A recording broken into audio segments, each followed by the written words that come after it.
प्यारे बच्चों, ये जो आप लोगों को दिखाई दे रहा है इसे कहते हैं धान की नर्सरी।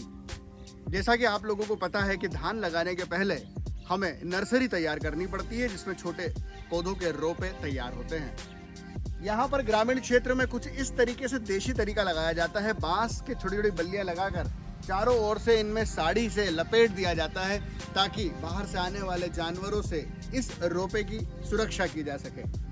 ये नर्सरी जब तैयार हो जाती है, तैयार होने के बाद पौधा जब रोपने योग्य हो जाता है तो इस प्रकार के तैयार खेत में जिसमें कीचड़ मचाकर तैयार कर दिया गया था, यहाँ पर इसी नर्सरी के रोपे को लगा दिया जाता है और फिर इस तरीके से धान की खेती पूरी की जाती है। Thank you. धान की खेती, धान जिसे अंग्रेजी में पैडी कहा जाता है।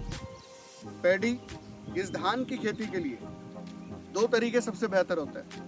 सबसे पहला बिखेर कर बुआई करना, दूसरा होता है नर्सरी के द्वारा। दोनों के बीच का भेद मैंने आप लोगों को बताया था। जब किसान सीधे बिखेर कर बुआई करता है उसे लगभग 100 किलोग्राम प्रति हेक्टेयर के दर से बीज की मात्रा लगती है। बिखेरने में सबसे बड़ी समस्या क्या होती है बच्चों? बिखेर कर यदि बुआई की जाए तो धान की खेती में सबसे अधिक खरपतवार की समस्या आती है। इसके ठीक विपरीत दूसरी विधि होती है जिसे कहा जाता है नर्सरी द्वारा बुआई करना। आप ठीक मेरे पीछे देख रहे हैं। इस प्रक्रिया में यहाँ पर कुछ किसान अपने खेतों में पडलिंग की प्रक्रिया करता है। पडलिंग क्या होती है? पडलिंग जिसमें हमें कीचड़ मचाना होता है। इसके द्वारा मृदा और पानी आपस में पूर्ण रूप से मिल जाता है। दो सबसे बड़े लाभ है मेरे बच्चों। पडलिंग की क्रिया जो पडलर नामक यंत्र के द्वारा की जाती है, मृदा जब पानी में मिलती है और कीचड़ बनाती है, मृदा के ऊपर महत्वपूर्ण जो पानी है वो पानी अपने साथ पोषक तत्वों को नीचे की परतों में ले जाता है, जो आप लोग जानते हैं लीचिंग और परकोलेशन कहा जाता है।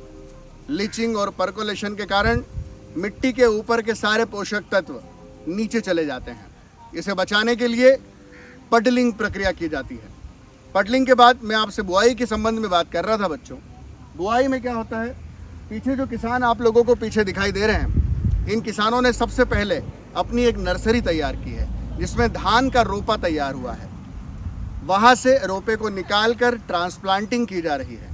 ये ट्रांसप्लांटिंग की प्रक्रिया में जो पौधा होता है ज़्यादा मजबूत होता है। साथ ही साथ हम ट्रांसप्लांटिंग यानी रोपा लगाने के पूर्व जितना भी चारा उगता है, खरपतवार, उसे आसानी से हम निकाल सकते हैं। इस प्रक्रिया में ज़्यादा लाभ होता है। एक और वैज्ञानिक विधि है जिसे मैंने आपको बताया था, डेपोक विधि।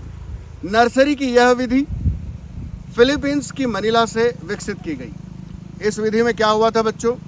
इस विधि में सबसे पहले पक्के फर्श पर बिना मृदा के नर्सरी तैयार की जाती है और इसमें बिना मृदा के फर्श के ऊपर बीजों को 10 से 12 घंटे या 14 घंटे के लिए भिगो कर रखा जाता है और फर्श पर 1 सेंटीमीटर ऊपर की परत लगा दी जाती है, बिछा दी जाती है, पॉलीथीन से ढक दिया जाता है। लगभग 15 से 20 दिन के भीतर रोपा रोपने लायक तैयार हो जाता है। इसे डेपोक विधि कहते हैं।